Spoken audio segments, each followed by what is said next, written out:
This is Scott the Fix-It Guy. Our goal with our videos is to empower you to be able to do the repairs on your own and save a whole lot of money and also get that great feeling of having fixed it by yourself.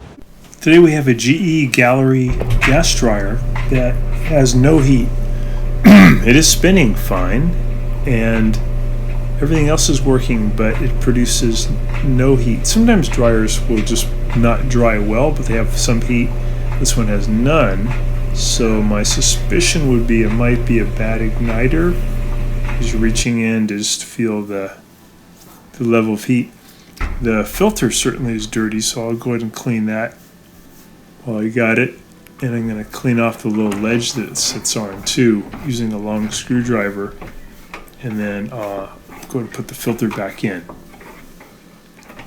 But that's a good thing to do just with all dryers, but this one for some reason has no heat at all. So I got to make sure the gas is on. That's important. Sometimes people inadvertently turn the gas off. That'll stop the heat. But the gas was on, so I'm going to check a few other things and do a little maintenance. I pulled off the vent tube, and I'm going to use my vent cleaning tool from linteater.com to clean out all the lint. So it goes right in there, kind of like a bottle brush hooked to your drill. I'm going to spin out the inside, make sure it's really clean. And doing this, sometimes you get a lot of lint comes out. In this case, it was already pretty clean because it's a short distance to where it leaves the house. So this was not the cause of poor performance, but it's just a good maintenance thing to do. Just got a little bit out of there. So I'll go ahead and put that back into position. And the next thing I'm going to do is just open up the top. So I'm going to use a screwdriver to loosen up this clip. I'm just going to hit it with my hand, and then I'm going to hinge the top up, get it out of the way. I'm going to disconnect this modular connector that brings power to the front panel. I'm going to remove this little Phillips head screw that's about 5 inches down on the left side. It's holding on the front panel. And there's also one on the right side in the same position. I'll remove that one. Once I have those off, I can just grab the panel, pull it toward me, and then I can lift the panel off of 2 clips on the bottom. Get it out about 45 degrees and just lift it up. And now I've got the panel off. I can test a few things that may be limiting the heat. So I'm going to set my continuity tester. I'm going to test the outside terminals of the thermostat. It beeps, so I know it's working. I'm going to test the flame sensor. It beeps, so I know it's working. And next thing I'll do is I'm going to disconnect the modular connector to the igniter, and I'm going to test it for continuity. It probably won't beep, but it should give you a reading. It's giving me 54 ohms, so it is working. It's probably not the culprit as I thought, so it might be something else.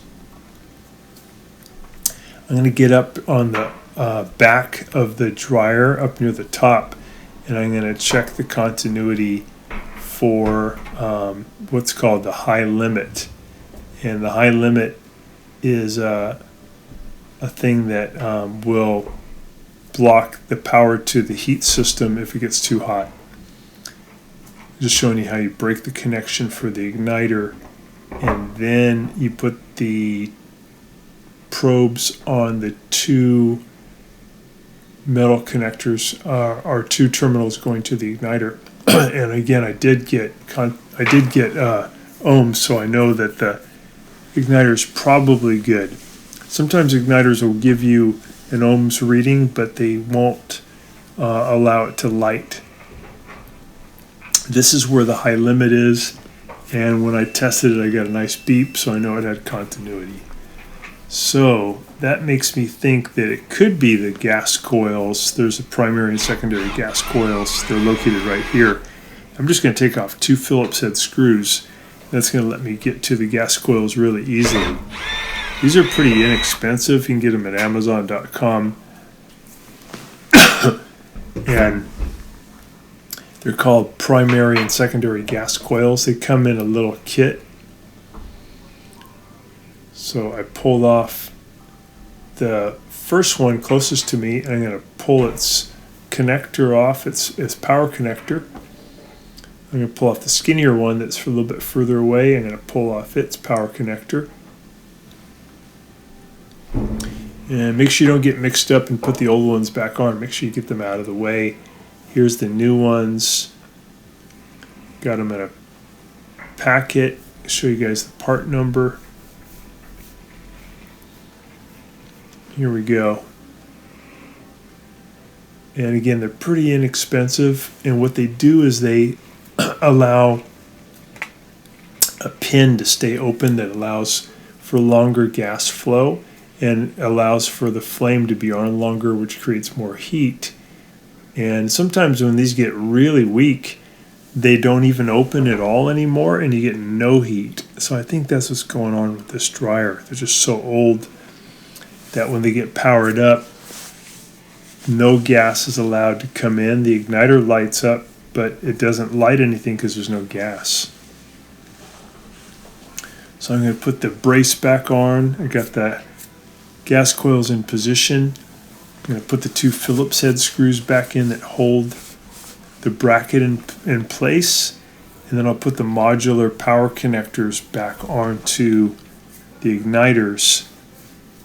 And then we'll just go ahead and reassemble it. There is a way where you can test out the system before you do the reassembly to make sure you see a flame. You just have to reach in underneath the tumbler and disconnect. I'm just going to put those power connectors back on. But I'm going to reach in underneath the dryer and disconnect the belt. And then I'm going to put the front panel on top of the dryer, hook up the modular connector, and I'm going to start it. And what I did when I started it is I saw a nice big flame, so I know that I had cured the problem. So I put the front panel, I put the belt back on, put the front panel back in position. I'm going to put those two Phillips head screws back in. And then I go ahead and put the power connector together again. It only goes one way. There we go. I'm going to use a piece of wire here to hold this wire out of place. You could also use a zip tie. You just don't want it to fall in near the tumbler while the dryer is going. So you got to make sure you use something to keep it up against the frame so that it can't move toward the tumbler. And we'll close the top and we'll just snap it down into position. And now plug it back in. We can give it a test. So back to drying really good, and all it needed was those new primary and secondary gas coils. Thanks so much for watching, and please subscribe when you get a chance. Thanks again.